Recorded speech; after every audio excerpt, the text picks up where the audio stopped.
ng ating mamamayan.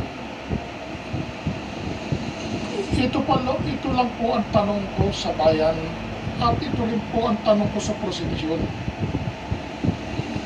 Ladies and gentlemen of the prosecution, ito lang po ang tanong ko sa inyo. Kung talagang malakas yung inyong kaso na isinampa sa akin, bakit kayo kailangan mag-invento ng ebidensya? Sagutin po ninyo yan sa taong bayan. Bakit kailangan mag-black propaganda?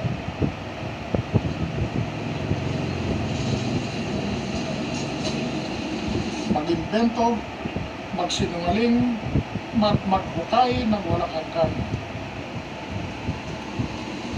Bakit kailangan humantong sa madumi, sa masama, at sa mapanakit na paraan? Naway wag na sana pong maulit ang nangyari, ang malungkot na kabanatang ito sa ating kasaysayan. At sana'y wag na muling mangyari sa kanino man ang pangapi na metodikal na pagwasak sa mga institusyon, sa simbahan, sa military, sa bureaucracy.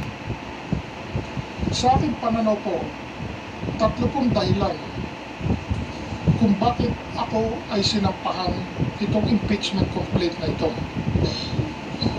Ang una po, ang matinding galit ng hasenderong Pangulo sa pagkakatalo niya tungkol sa Hacienda Luisita. Ano po ba ang karapatan ng Pangulong Aquino na ikagalit sa pamamahagi ng Hacienda Luisita sa magsasaka? Ang lupain ito ay pinahiram lamang sa kanila. Inagaw lamang itong lupang ito sa mga ninuno ng mga kasalukuyang magsasaka. Halos 60 taon na pinakinabangan at pinagkakitaan nila ang Hacienda Luisita, at pagkatapos ngayon ayaw na nilang isoli. Mr. President, for the prosecution case, may I say something? What is the pleasure of the prosecution? This is highly irregular.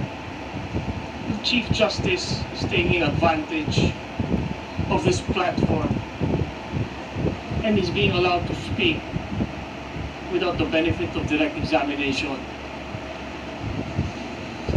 All the issues he has mentioned are irrelevant here. Anyway, Counsel, my understanding is that the Chief Justice is making an opening statement that will be a part of his testimony.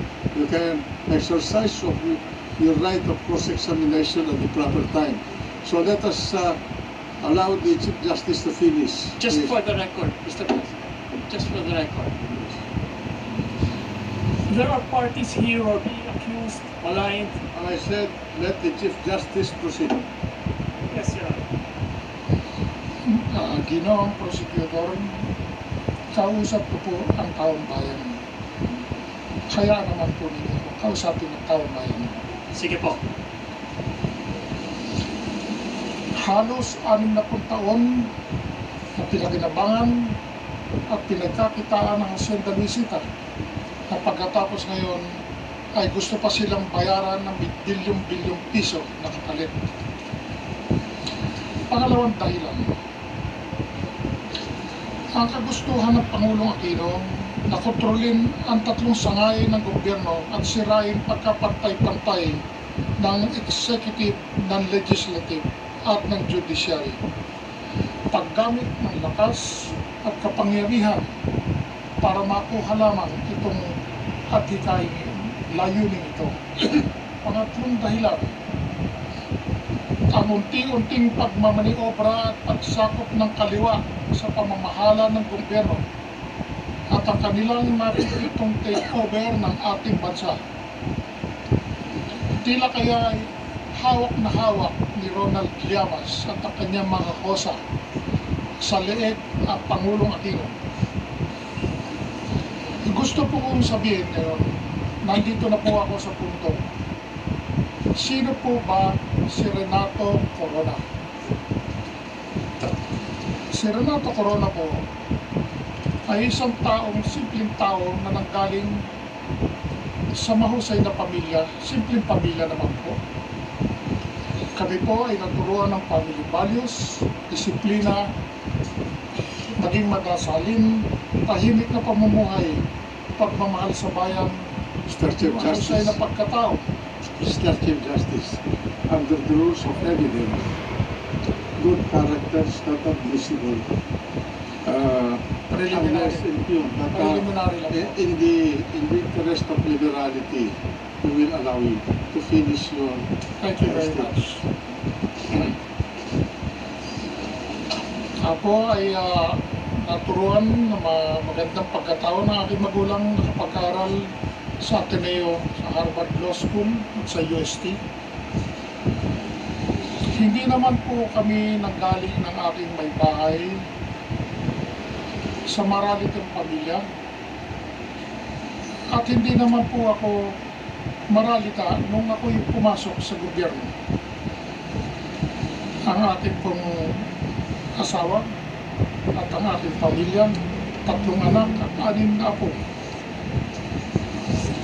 ay nanggaling naman po sa mahusay na pamilya din. Yung kanyang great-grandfather po, si Jose Maria Basa Sr. ay naging pangalawang presidente ng Katipunan. Yung una po ay si Deodato Arellano at yung Jose Maria Basa Sr. ang pangalawang presidente, at nung pangatlo po ay pinalitan na nilang pangalan, si Andres Bonifacio, tinawag na nila Supremo. Mr. Chief Justice, may I plead with you to wind up so that we can proceed with the trial. I will give you the how many minutes more do you need, Mr. Chief Justice? Sandali na lang po. Importante po kasi makita ito ng nasambayanan natin, sapagkat 5 buwan na po akong araw-araw 24/7 na siniraan doon sa media sa labas. Mr. Chief Justice, Opo. you have the floor unless I'm disauthorized by the members of this court. You may proceed and finish. Kailangan pong malaman na sambayanan natin kung sino ako.